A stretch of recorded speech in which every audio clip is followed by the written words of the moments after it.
शिवाय।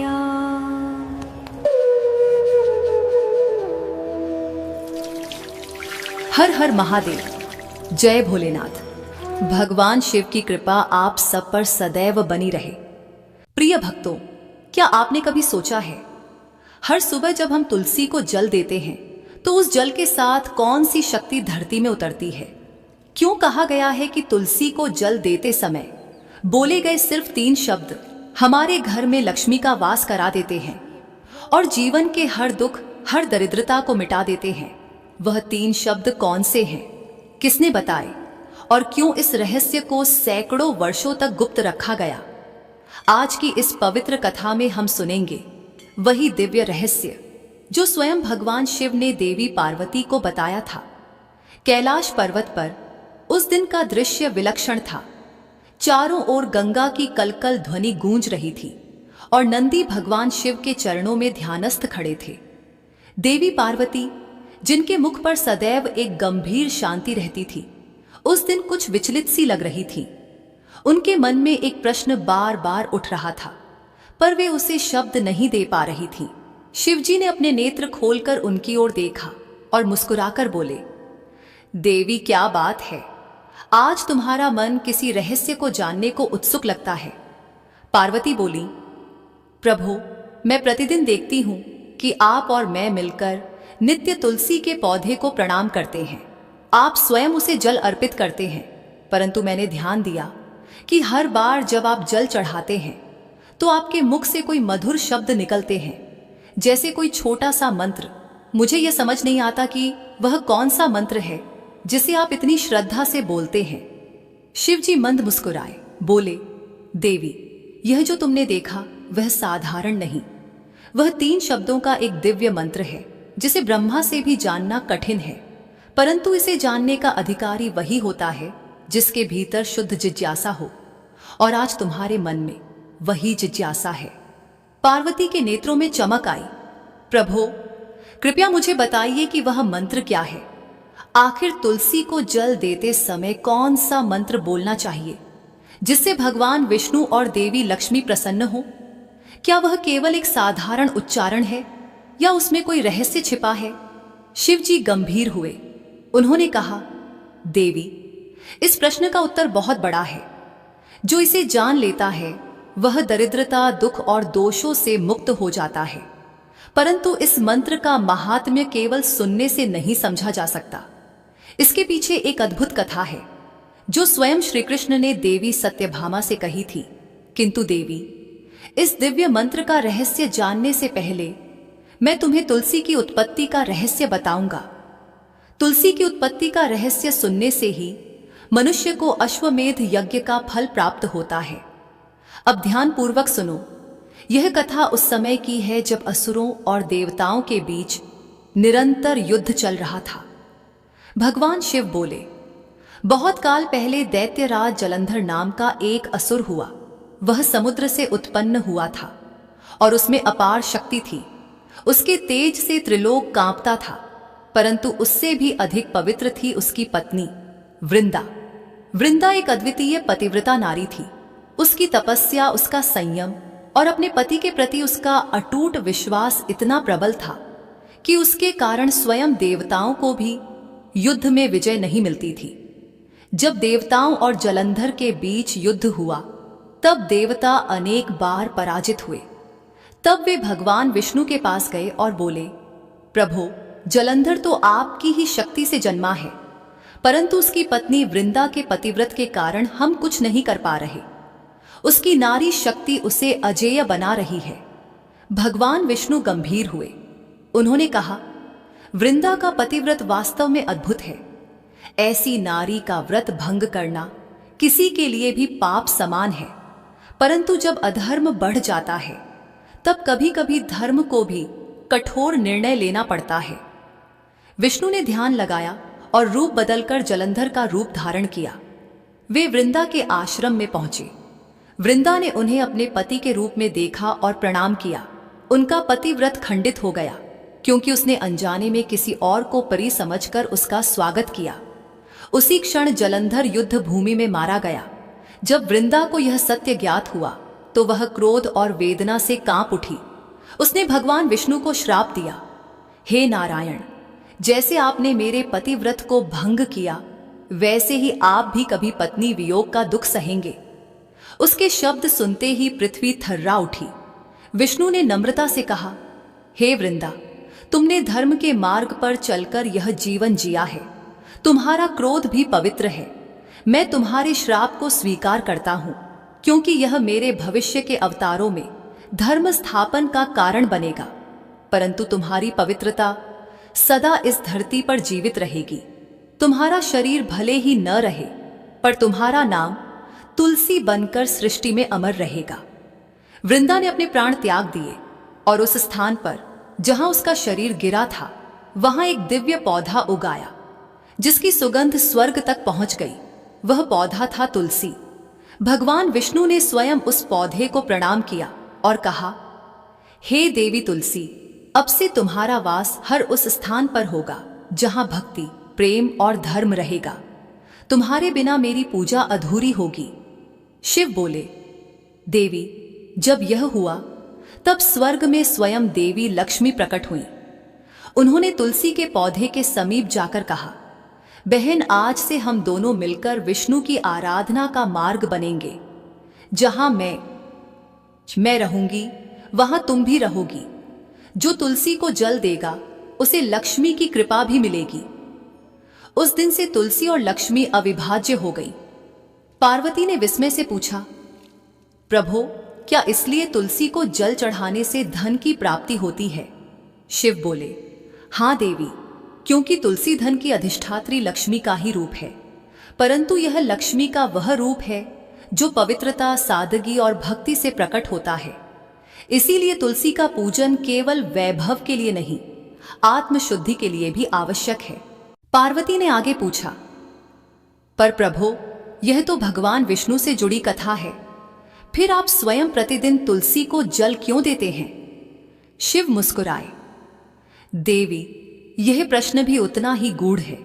तुलसी भले ही विष्णु की प्रिय है, पर वह मुझे भी उतनी ही प्रिय है, क्योंकि तुलसी वह माध्यम है जो मनुष्य के हृदय को शुद्ध करती है, और शुद्ध हृदय ही शिव को प्राप्त करता है।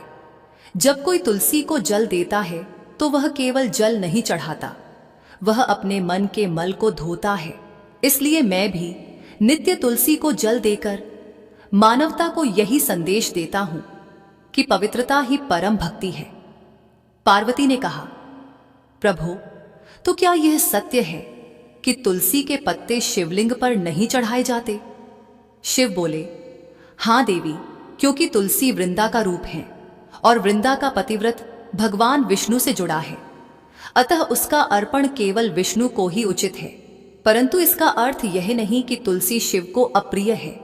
तुलसी का पूजन और उसके समक्ष दीप जलाना मेरे लिए भी अत्यंत प्रिय है, क्योंकि वह पवित्रता का प्रतीक है। पार्वती ने हाथ जोड़कर कहा, प्रभो, तुलसी की उत्पत्ति का रहस्य तो आपने सुना दिया, अब कृपा करके 3 शब्दों वाले उस मंत्र का रहस्य भी बताइए। तुलसी को जल देते समय क्या मंत्र बोलना चाहिए? कृपा करके वह कथा मुझे सुनाइए। शिवजी ने शांत दृष्टि से देवी की ओर देखा, मुस्कुराए और बोले, देवी, तुम्हारा यह प्रश्न साधारण नहीं है। इस प्रश्न का उत्तर देने से पहले तुम्हें एक कथा सुननी होगी, क्योंकि बिना उस कथा को सुने इस मंत्र का अर्थ अधूरा रहेगा। यह कथा भगवान श्री कृष्ण और देवी सत्यभामा से जुड़ी है। उन्होंने भी वही प्रश्न पूछा था जो आज तुम मुझसे पूछ रही हो। तुलसी को जल देते समय क्या बोलना चाहिए? अब ध्यान से सुनो। यह कथा सुनने मात्र से ही पाप मिट जाते हैं और मनुष्य को 100 वर्ष तक तुलसी पूजन का पुण्य मिलता है। द्वारका नगरी उस दिन बड़ी शोभायमान थी। समुद्र की लहरें मोतियों सी चमक रही थीं, महलों की दीवारें स्वर्ण सी दमक रही थीं। देवी सत्यभामा अपने महल की बालकनी से नीचे देख रही थीं, जहां देवी रुक्मिणी तुलसी को जल चढ़ा रही थीं। हाथ में रजत कलश, होंठों पर मुस्कान और मुख से कोई मधुर मंत्र प्रवाहित हो रहा था। सत्यभामा के मन में जिज्ञासा उठी, रोज तुलसी को इतना महत्व क्यों दिया जाता है? क्या इस पौधे में कोई रहस्य छिपा है? वह तुरंत श्री कृष्ण के पास पहुंची। उन्होंने कहा, हे स्वामी, मैं प्रतिदिन देखती हूँ कि आप तुलसी को जल चढ़ाते हैं और रुक्मिणी जी दीपक जलाती हैं। कृपया बताइए, इसके पीछे क्या रहस्य है? आखिर तुलसी का ऐसा कौन सा महत्व है कि स्वयं भगवान उस पर जल चढ़ाते हैं? श्री कृष्ण मुस्कुराए। देवी, यह प्रश्न अत्यंत शुभ है। तुलसी साक्षात लक्ष्मी का रूप है। जहां तुलसी का वास होता है वहां लक्ष्मी स्वयं निवास करती हैं। परंतु केवल तुलसी को जल देना पर्याप्त नहीं। जल अर्पित करते समय बोला गया एक छोटा सा मंत्र संपूर्ण जीवन बदल देता है। सत्यभामा ने विस्मय से पूछा, हे प्रभु, वह कौन सा मंत्र है? श्री कृष्ण बोले, उससे पहले उसका महात्म्य सुनो। जब तक उसके पीछे की कथा न समझो तब तक उस मंत्र की शक्ति प्रकट नहीं होती। श्री कृष्ण ने कहा, दक्षिण में एक नगर था जहां एक ब्राह्मण रहता था। नाम था रामदास। जन्म से ब्राह्मण पर कर्म से पापी। वह न पूजा करता, न दान देता, न अतिथियों का आदर करता। व्यभिचारी, मांसाहारी, मद्यपायी और निर्दयी था। लोग उससे घृणा करते थे, पर वह अपने दुराचारों में मग्न था। एक दिन पत्ते तोड़ने के लिए वह एक ऋषि की वाटिका में गया। जब वह पवित्र तुलसी और अन्य पौधों को तोड़ने लगा, तभी एक काला सर्प आया और उसे डंस लिया। उसी क्षण उसकी मृत्यु हो गई। श्री कृष्ण बोले, देवी, जैसे ही उसकी आत्मा निकली, 2 यमदूत प्रकट हुए। उन्होंने कहा, चल पापी, अब तेरे कर्मों का फल भुगत। वह दया याचना करता रहा, परंतु दूत उसे यमलोक ले गए। वहां चित्रगुप्त ने लेखा देखा और बोले, इस ब्राह्मण ने जीवन भर केवल पाप किया है। यमराज ने आदेश दिया, इसे घोर नरक में डाल दो। सदियों तक नरक की अग्नि में तड़पने के बाद उसे बैल के रूप में जन्म मिला। वही ब्राह्मण अब बोझा ढोने वाला पशु था। दिन रात पीठ पर बोझ और मालिक की मार। वर्ष बीतते गए, शरीर थक गया। एक दिन उसका मालिक उसे एक लंगड़े व्यक्ति को बेच देता है। वह लंगड़ा व्यक्ति उस बैल की पीठ पर सवार होकर यात्रा करता था।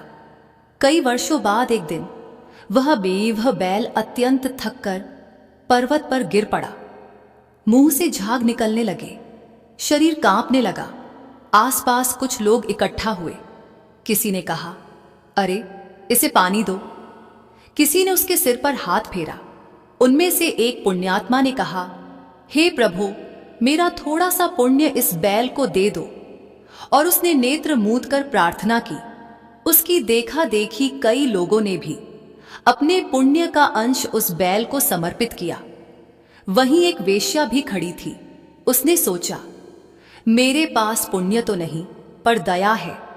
और उसने भी अपने अंतःकरण की पवित्रता से कहा, हे प्रभु, मेरा जो भी थोड़ा पुण्य हो, यह बैल उसे प्राप्त करे।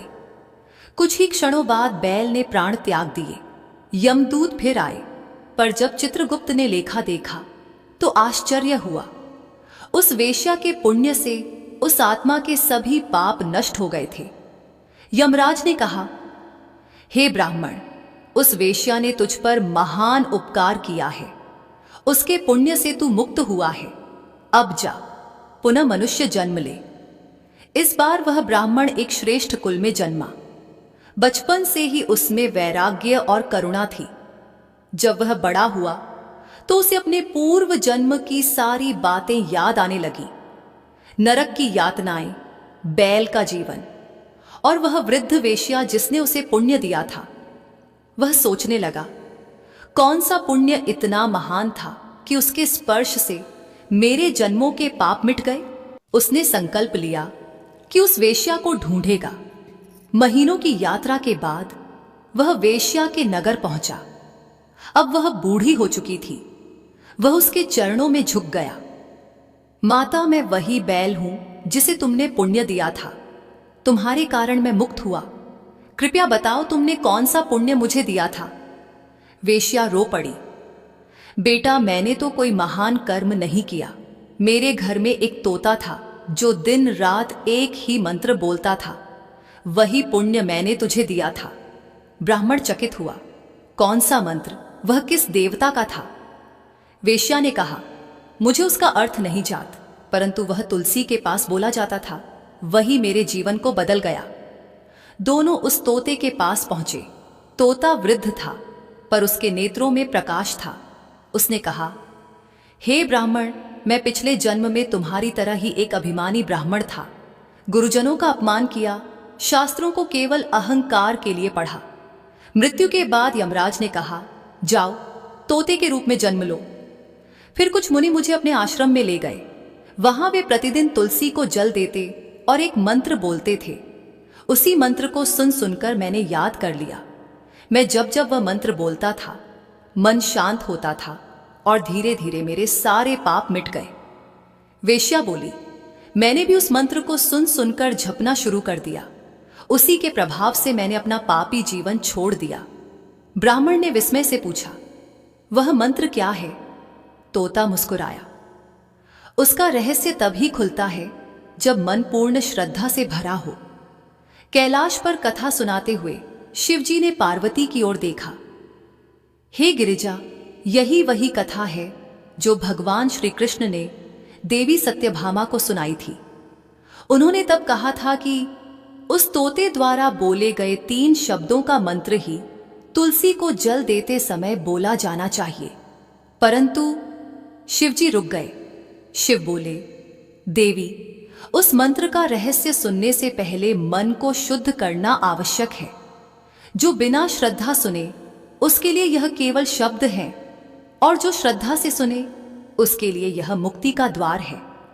देवी पार्वती के नेत्रों में जिज्ञासा और भक्ति का प्रकाश भर गया।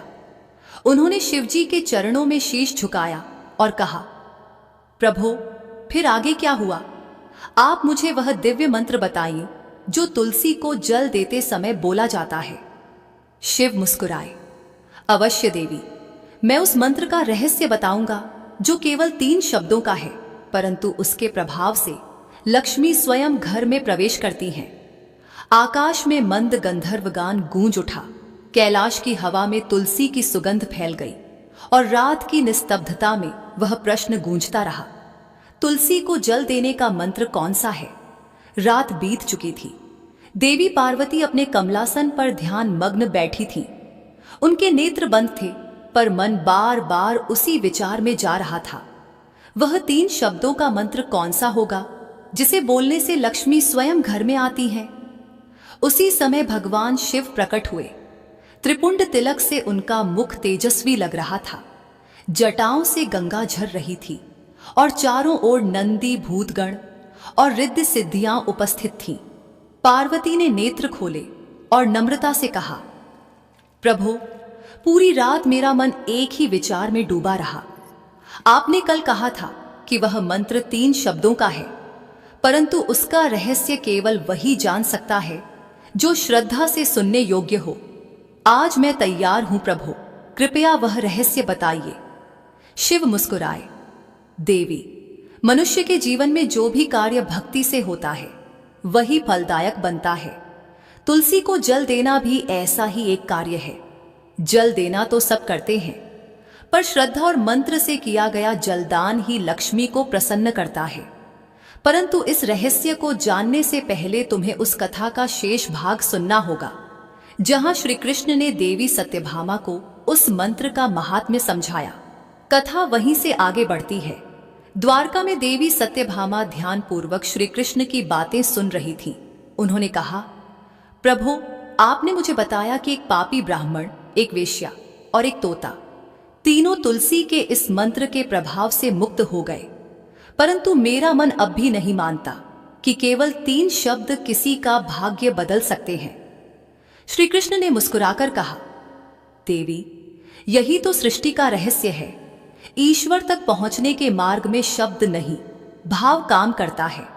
जब शब्द भाव से जुड़ते हैं तब वे मंत्र बन जाते हैं। यह तुलसी मंत्र केवल 3 शब्दों का नहीं, बल्कि 3 लोकों की ऊर्जा का संगम है। अब सुनो, उस कथा का शेष भाग क्या हुआ। तोते ने कहा था, मैंने उस मंत्र को केवल सुनकर नहीं सीखा, मैंने उसे जीना शुरू कर दिया। जब मुनि तुलसी को जल चढ़ाते थे, मैं देखता कि उनके चेहरे पर अद्भुत शांति होती है। उनके जल चढ़ाने से जैसे वातावरण में प्रकाश फैल जाता था। उस मंत्र के उच्चारण से न केवल तुलसी के पत्ते चमकते, बल्कि वहां उपस्थित हर जीव में शांति का संचार होता। उसी प्रभाव से मेरा तोते का जन्म लंबा हुआ और मेरी आत्मा के पाप मिटते गए। ब्राह्मण और वेश्या दोनों ने उस तोते के साथ बैठकर उसी मंत्र का जाप किया। उनकी आंखों से आंसू बहते रहे। तुलसी के पौधे के चारों ओर दिव्य प्रकाश फैल गया। तभी आकाश से एक दिव्य विमान उतरा और तीनों, ब्राह्मण, वेश्या और तोता, उस विमान में बैठकर विष्णु लोक को चले गए। श्री कृष्ण बोले, देवी सत्यभामा, क्या तुमने देखा केवल तुलसी के इस 3 शब्दों वाले मंत्र से कैसे तीनों को मोक्ष मिला? अब सोचो, यदि हर मनुष्य श्रद्धा से तुलसी को जल देते समय वही मंत्र बोले तो उसका जीवन कितना पवित्र होगा। सत्यभामा बोली, प्रभो, मेरा हृदय यह सुनकर रोमांचित हो उठा है, परंतु मेरी जिज्ञासा अब और बढ़ गई है। कृपया बताइए, वह मंत्र क्या है? श्री कृष्ण मुस्कुराए, देवी, तुमने जो पूछा है वह केवल शब्द नहीं, वरदान है। किंतु इस मंत्र का उच्चारण करने से पहले कुछ नियम जानने आवश्यक हैं, क्योंकि तुलसी केवल पौधा नहीं, लक्ष्मी का रूप है। हे सत्यभामे, जो मनुष्य तुलसी को जल देता है उसे सदैव स्नान करके, स्वच्छ वस्त्र पहनकर, मन को शांत करके तुलसी के पास जाना चाहिए। स्त्रियों को अपने बाल बांधकर, सिंदूर लगाकर और पूर्व दिशा की ओर मुख करके तुलसी को जल देना चाहिए। पुरुषों को दाहिने हाथ से जल अर्पित करना चाहिए। तुलसी के पत्ते तोड़ते समय ध्यान रखना चाहिए कि रात्रि में या बिना स्नान किए तुलसी का स्पर्श न करें। रात्रि के समय तुलसी निद्रा में होती हैं, उस समय उन्हें छूना अशुभ होता है। गुरुवार को तुलसी के पौधे पर दूध चढ़ाना अत्यंत शुभ होता है। उस समय ओम नमो भगवते वासुदेवाय का जाप करना चाहिए। यदि तुलसी की पूजा शालिग्राम के साथ की जाए तो वह 100 यज्ञों के समान फल देती है। तुलसी की एक मंजरी तोड़कर यदि भगवान विष्णु को अर्पित की जाए तो वह लाखों गायों के दान के समान फल देती है। और जो मनुष्य मृत्यु के समय तुलसी पत्र और गंगा जल ग्रहण करता है वह सीधे श्रीहरि के धाम को प्राप्त होता है। सत्यभामा ध्यान पूर्वक सुनती रही, फिर बोली, प्रभो, अब मुझे समझ आ गया कि तुलसी केवल एक पवित्र पौधा नहीं, बल्कि स्वयं लक्ष्मी का रूप है। किंतु मेरी जिज्ञासा अभी भी वही है, वह 3 शब्दों का मंत्र क्या है? कथा समाप्त होते ही भगवान शिव ने पार्वती की ओर देखा। देवी, अब तुम्हें वह रहस्य बताने का समय आ गया है। जिस रहस्य को श्री कृष्ण ने सत्यभामा से कहा था वही मैं आज तुम्हें बताने जा रहा हूं। लेकिन याद रखना, इसे केवल वे ही लोग बोले जो श्रद्धा और शुद्ध भाव से तुलसी को जल देते हैं, अन्यथा यह मंत्र फल नहीं देता। कैलाश पर्वत पर हल्की हवा चली, चारों ओर सुगंध फैल गई, आकाश में झंकार सी गूंजी। नंदी ने सिर झुकाया, देवी पार्वती ने नेत्र बंद किए, पूरा वातावरण आध्यात्मिक हो उठा। शिवजी ने गंभीर स्वर में कहा, हे पार्वती, यह मंत्र केवल 3 शब्दों का है। यह मंत्र इतना प्रभावशाली है कि जिस घर के आंगन में यह उच्चारित होता है वहां दरिद्रता का नामो निशान नहीं रहता। जो इस मंत्र का जाप करते हुए तुलसी को जल देता है उसके घर में लक्ष्मी स्थायी रूप से निवास करती हैं। यह मंत्र इतना शक्तिशाली है कि केवल एक बार इसका उच्चारण ही 100 वर्षों तक के तुलसी पूजन के बराबर है। पार्वती की आंखें खुली, प्रभो, वह 3 शब्द कौन से हैं? शिवजी मुस्कुराए, फिर बोले, देवी, इस संसार में सबसे पवित्र स्थान वृंदावन है जहां तुलसी का जन्म हुआ। अतः उस भूमि की ऊर्जा को प्रणाम करते हुए जब कोई तुलसी को जल चढ़ाता है तो उसे यही कहना चाहिए। शिवजी ने धीरे से मंत्र का उद्घोष किया, ओम वृंदावन्ये स्वाहा।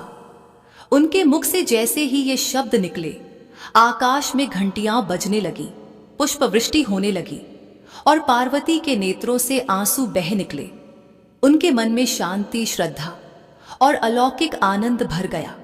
शिव बोले, हे गिरिजा, यह 3 शब्द हैं, परंतु इनमें ब्रह्मांड की समस्त ऊर्जा निहित है। ओम सृष्टि का मूल स्वर, वृंदावन्य लक्ष्मी का दिव्य निवास, स्वाहा समर्पण का प्रतीक।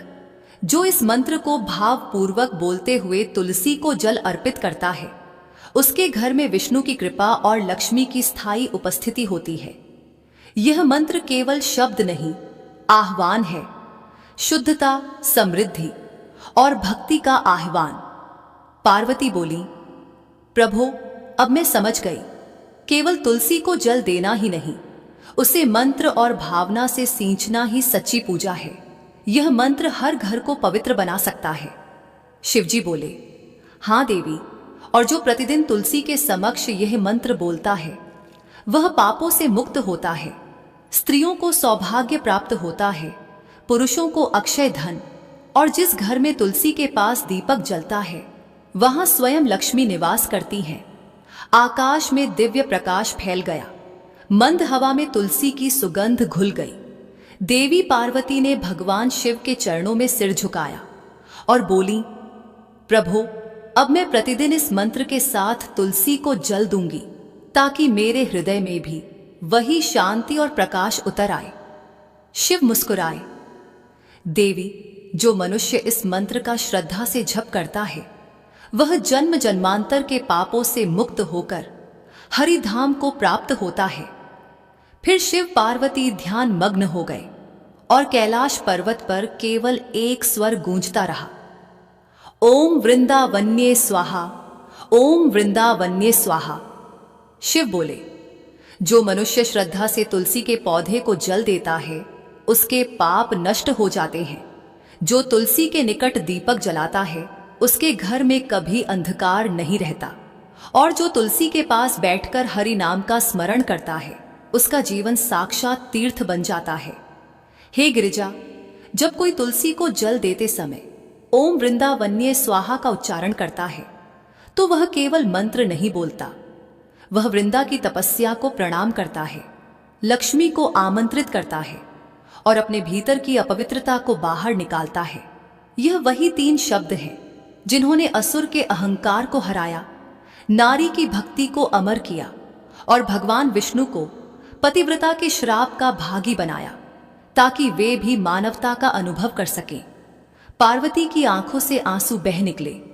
उन्होंने धीरे से कहा, प्रभु, तुलसी केवल एक पौधा नहीं बल्कि एक संपूर्ण दर्शन है, पवित्रता, समर्पण और धर्म का। अब मैं समझ गई कि क्यों आपके और विष्णु के पूजन में यह पौधा समान रूप से पूजनीय है। शिव मुस्कुराए, देवी, यह जानना ही आधा तप है, और जो इस कथा को श्रद्धा से सुनता या सुनाता है वह अपने भीतर तुलसी जैसी निर्मलता का अनुभव करता है। इसलिए कैलाश की हर सुबह मैं तुलसी के पास जल अर्पित करता हूं, क्योंकि वह केवल हरि की नहीं, धर्म की भी रक्षक है। कैलाश पर्वत पर मंद गंधर्व गान गूंजने लगा। हिम के कण जैसे दीपक की लौ में चमक रहे थे। पार्वती ने तुलसी के पौधे की ओर देखा। उसके पत्ते मंद हवा में झूम रहे थे, जैसे आकाश तक प्रार्थना भेज रहे हों।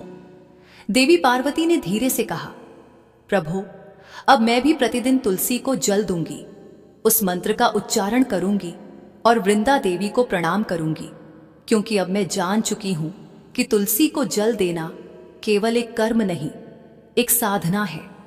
शिवजी ने आशीर्वाद दिया, जो मनुष्य श्रद्धा से यह कथा सुनता है उसका जीवन तुलसी के पत्तों की तरह हरित और सुगंधित हो जाता है।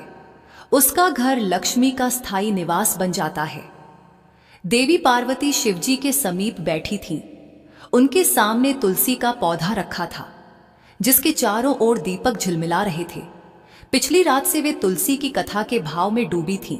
उन्होंने कहा, प्रभु, आपने मुझे तुलसी की उत्पत्ति और उसके दिव्य स्वरूप का रहस्य बताया। अब मेरे मन में एक और जिज्ञासा उठ रही है कि क्या तुलसी को जल देने, छूने और पूजने के भी कोई विशेष नियम होते हैं? क्या हर समय, हर परिस्थिति में तुलसी की पूजा की जा सकती है? भगवान शिव मुस्कुराए, देवी, यह प्रश्न बहुत श्रेष्ठ है, क्योंकि भक्ति तभी पूर्ण होती है जब वह मर्यादा में रहती है। तुलसी के पूजन के भी कुछ रहस्य हैं जिन्हें यदि कोई न जाने तो उसका पुण्य अधूरा रह जाता है। अब ध्यान से सुनो, तुलसी पूजन के 5 मुख्य नियम। शिव बोले, पहला नियम, तुलसी की पूजा स्नान के बाद ही करनी चाहिए। जो व्यक्ति बिना स्नान किए तुलसी को जल चढ़ाता है, उसका पुण्य फल अधूरा रहता है। स्नान से शरीर की शुद्धि होती है और तुलसी पूजा से आत्मा की। दूसरा नियम, तुलसी को जल चढ़ाते समय पूर्व या उत्तर दिशा की ओर मुख रखना चाहिए, क्योंकि सूर्य और विष्णु दोनों ही दिशाओं से तुलसी ऊर्जा ग्रहण करती हैं। तीसरा नियम, जल अर्पित करते समय तुलसी के नीचे मिट्टी गीली करनी चाहिए। सूखी मिट्टी में जल देने से तुलसी के मूल भाग को हानि होती है। यह पौधा केवल श्रद्धा से नहीं, सावधानी से भी पवित्र रहता है।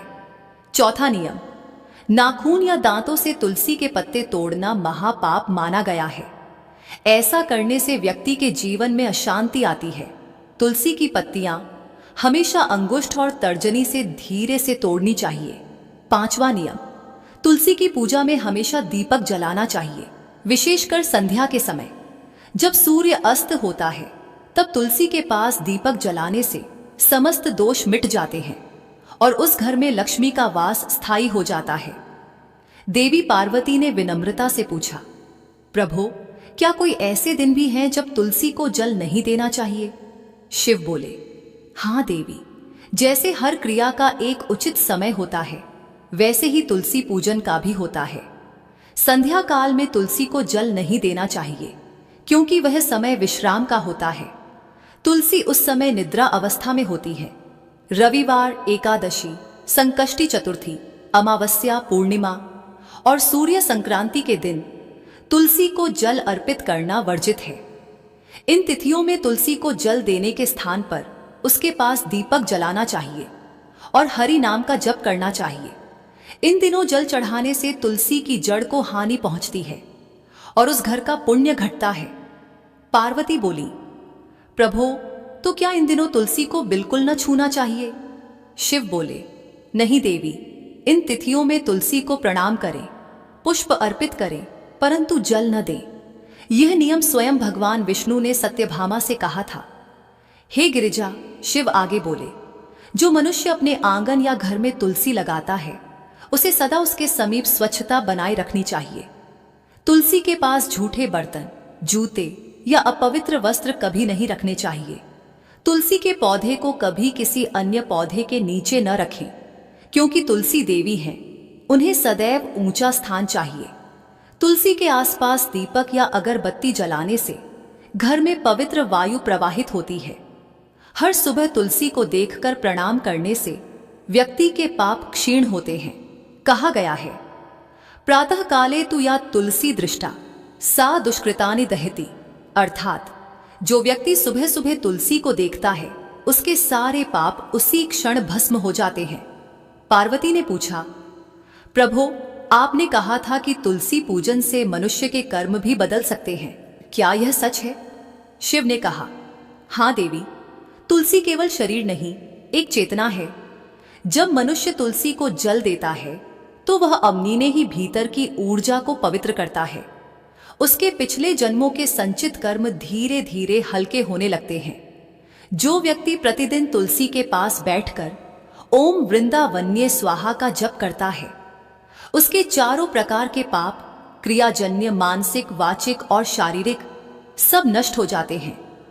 तुलसी में अग्नि, गंगा, गायत्री और लक्ष्मी चारों की संयुक्त ऊर्जा होती है।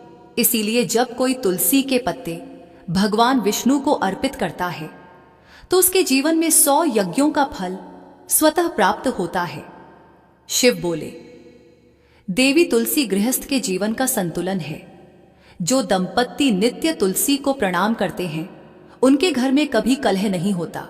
जो स्त्री मांग में सिंदूर भरकर तुलसी को जल देती है, उसका सौभाग्य अक्षय होता है।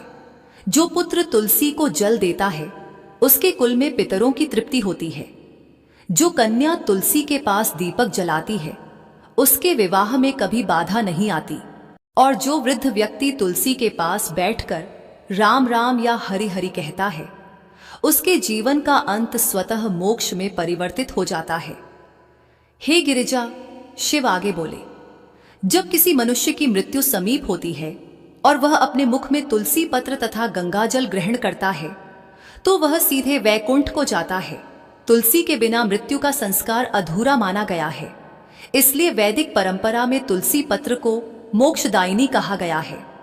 जो व्यक्ति मृत्यु के समय तुलसी पत्र को अपने हृदय पर रखवाता है उसके लिए यमदूत भी मार्ग बदल देते हैं। तुलसी केवल जीवन नहीं, मृत्यु का भी मार्ग प्रकाशित करती है। यही कारण है कि तुलसी के पत्ते को हरिप्रिय कहा गया है, क्योंकि भगवान विष्णु स्वयं उसकी उपासना से तृप्त होते हैं। देवी पार्वती ने तुलसी की ओर देखा। अब उन्हें वह केवल पौधा नहीं, एक जीवंत देवी की भांति दिख रही थी। उनके पत्ते हवा में झूम रहे थे, जैसे भक्ति का संगीत बहा रहे हों। उन्होंने शिवजी के चरणों में सिर झुकाया और कहा, प्रभु, आज मैं समझ गई कि तुलसी पूजा केवल भक्ति नहीं, जीवन का अनुशासन है। यह पौधा हमें सिखाता है कि पवित्रता केवल मंदिर में नहीं, हृदय में रखनी चाहिए।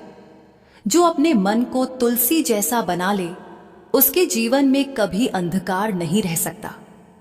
देवी पार्वती ध्यानमग्न बैठी थीं और उनके सामने तुलसी का पौधा सादगी से झूम रहा था। भगवान शिव शांत मुद्रा में बैठे थे, पर उनके नेत्रों में अपूर्व करुणा झलक रही थी। देवी पार्वती ने विनम्र स्वर में कहा, प्रभु, आपने तुलसी की पूजा के नियम बताए, उसकी उत्पत्ति का रहस्य बताया। अब कृपा करके यह बताइए कि तुलसी पूजन से मनुष्य को क्या गुप्त फल प्राप्त होते हैं?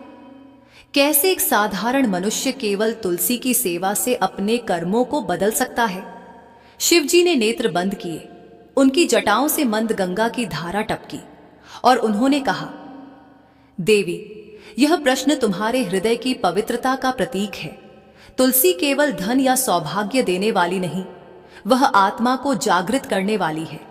अब मैं तुम्हें वह रहस्य सुनाता हूं जिसे सुनकर मनुष्य के भीतर का अंधकार मिट जाता है। शिव बोले, हे गिरिजा, जब कोई मनुष्य तुलसी को जल देता है तो वह केवल जल नहीं चढ़ाता, वह अपने अहंकार, अपनी वासना, अपनी क्रोधाग्नि को अर्पित करता है। तुलसी उन सब दोषों को अपने भीतर समेट लेती है और उन्हें हरि चरणों तक पहुंचा देती है। इसी से मनुष्य का हृदय धीरे धीरे निर्मल होता है। जो व्यक्ति तुलसी के पौधे के पास बैठकर नित्य ओम वृंदावन्य स्वाहा का जप करता है, उसके भीतर अदृश्य परिवर्तन होने लगता है। पहले मन शांत होता है, फिर क्रोध समाप्त होता है और अंततः उसका मोह छूट जाता है। तुलसी मनुष्य के जीवन में चेतना की मां की तरह कार्य करती है। वह शरीर को नहीं, आत्मा को सींचती है। देवी पार्वती ध्यानपूर्वक सुनती रही। शिव आगे बोले, हे देवी, तुलसी के पूजन से मनुष्य को 3 प्रकार के फल प्राप्त होते हैं। पहला, भौतिक फल, जो घर में शांति, धन और संतति के रूप में मिलता है। दूसरा, आध्यात्मिक फल, जो मन की निर्मलता और भक्ति के रूप में प्रकट होता है। तीसरा, परम फल, जो मोक्ष के रूप में प्राप्त होता है। जो तुलसी के समक्ष प्रतिदिन दीपक जलाता है और उस प्रकाश को निहारता है, उसके जीवन के सभी अंधकार मिट जाते हैं। यह दीपक केवल तेल से नहीं जलता, यह आशा से जलता है और उसकी लौ भगवान के चरणों तक पहुंचती है। पार्वती ने कहा, प्रभु, आप अक्सर कहते हैं कि मनुष्य अपने कर्मों से बांधा है, फिर तुलसी पूजन से कर्म कैसे बदल सकते हैं? शिव बोले, हे गिरिजा, मनुष्य के कर्म 3 प्रकार के होते हैं, संचित, प्रारब्ध और क्रियमाण। तुलसी का पूजन इन तीनों पर समान प्रभाव डालता है। जब कोई व्यक्ति श्रद्धा से तुलसी को जल देता है तो उसका क्रियमाण कर्म शुद्ध होने लगता है। वह अब पाप की ओर नहीं, पुण्य की ओर प्रवृत्त होता है। तुलसी के समक्ष ध्यान करने से संचित कर्म धीरे धीरे जलने लगते हैं, जैसे अग्नि में काष्ठ। और जब मनुष्य मृत्यु के समय तुलसी पत्र को अपने मुख में रखता है, तब उसका प्रारब्ध कर्म भी निष्प्रभावी हो जाता है। यही कारण है कि तुलसी को मोक्षदायिनी कहा गया है। देवी पार्वती बोली, प्रभु, यह तो अत्यंत अद्भुत है। क्या इसलिए हर शास्त्र में तुलसी का वर्णन मोक्ष का द्वार कहा गया है? शिव मुस्कुराए, हाँ देवी, क्योंकि तुलसी के पत्ते पर जब हरि का नाम आता है तो वह केवल हरि का नहीं, समस्त ब्रह्मांड का आशीर्वाद बन जाता है। शिव बोले, हे गिरिजा, तुलसी के पौधे को अपने आंगन में लगाना ऐसा है जैसे अपने घर में गंगा का प्रवाह बसाना। जिस घर में तुलसी होती है वहां के बच्चे संस्कारी होते हैं, वहां नारी का मन शांत रहता है, वहां पुरुष का विचार निर्मल होता है। तुलसी केवल धरती पर नहीं, मनुष्य के हृदय में भी उगती है। जो मनुष्य अपने हृदय को तुलसी समान बना लेता है, जो कटुता के स्थान पर मधुरता रखता है, जो वासना के स्थान पर भक्ति रखता है, वही सच्चा भक्त कहलाता है। तुलसी यह सिखाती है कि भक्ति तब पूर्ण होती है जब मनुष्य अपनी नकारात्मकता को जल की तरह अर्पित कर दे। पार्वती ने कहा, प्रभो, अब मैं समझ गई कि तुलसी को जल देना केवल पूजा नहीं, एक ध्यान है, अपने भीतर की नकारात्मकता को धोने का माध्यम। शिव बोले, हाँ देवी, और जो यह समझ लेता है वही तुलसी के सच्चे अर्थ को जानता है। जो भी स्त्री नित्य तुलसी के समक्ष इस मंत्र का उच्चारण करेगी वह सौभाग्यशाली बनेगी। जो भी पुरुष तुलसी के सामने इस मंत्र का उच्चारण करेगा उसे अक्षय धन की प्राप्ति होगी। जिस घर के सामने नित्य तुलसी की पूजा की जाएगी उस घर में साक्षात लक्ष्मी का वास होगा। तुलसी का यह मंत्र समस्त फलों को प्रदान करने वाला है। अतः जो भी तुलसी के सामने इस मंत्र का उच्चारण करेगा उसे संपूर्ण सिद्धियां प्राप्त होगी। स्त्रियों को सदैव ही स्नान करके, अपने बाल बांधकर, मांग में सिंदूर भरकर नित्य तुलसी को जल देना चाहिए और इस मंत्र का उच्चारण करना चाहिए। रोज तुलसी के पौधे की परिक्रमा करनी चाहिए, इससे सभी दोष नष्ट हो जाते हैं। नित्य शाम के समय तुलसी के पास दीपक जलाना चाहिए और तुलसी के पास बैठकर भगवान विष्णु की आराधना करनी चाहिए। तुलसी के पास दीपक जलाने से मनुष्य को धन धान्य की प्राप्ति होती है।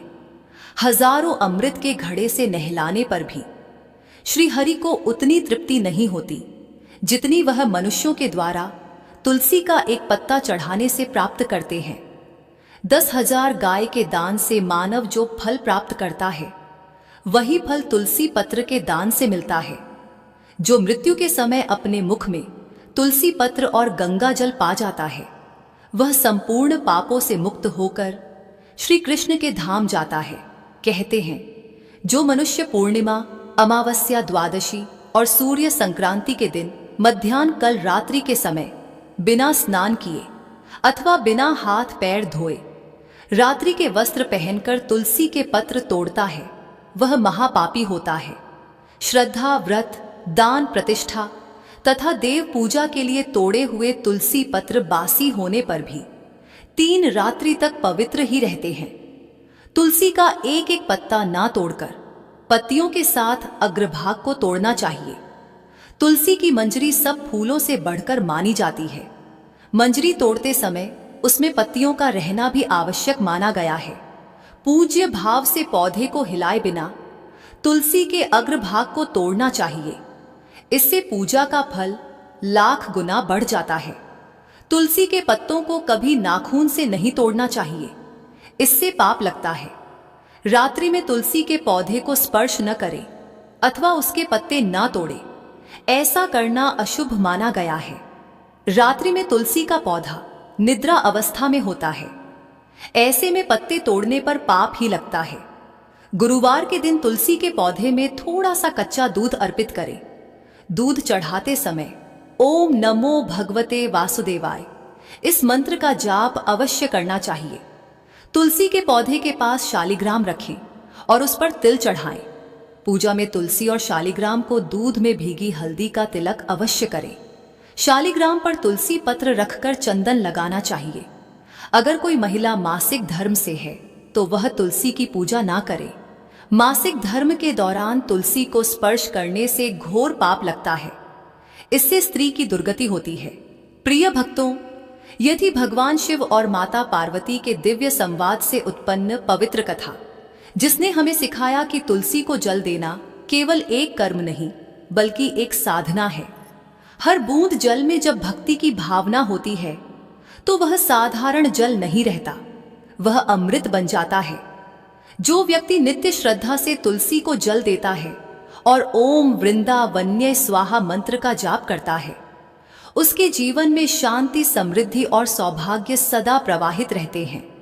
ऐसे घर में देवी लक्ष्मी स्वयं निवास करती हैं और वहां से दरिद्रता, रोग और क्लेश दूर हो जाते हैं। यदि यह कथा आपके हृदय को छू गई हो तो कृपया लाइक करें, शेयर करें और ऐसी ही दिव्य, प्रेरणादायक और भक्ति भरी कथाएं सुनने के लिए हमारे चैनल को सब्सक्राइब जरूर करें। आपके हर कमेंट से हमें प्रेरणा मिलती है कि और भी सुंदर कथाएं लेकर आएं, जो न केवल सुनने में मधुर हों बल्कि जीवन को आलोकित करें। जहां तुलसी वहां लक्ष्मी, जहां भक्ति वहां हरि। फिर मिलेंगे एक और नई दिव्य कथा के साथ, जहां होगा भक्ति का रस, ज्ञान का प्रकाश और ईश्वर का आशीर्वाद। तब तक जुड़े रहिए, कहते रहिए हर हर महादेव। जय श्री हरि, जय तुलसी माता की।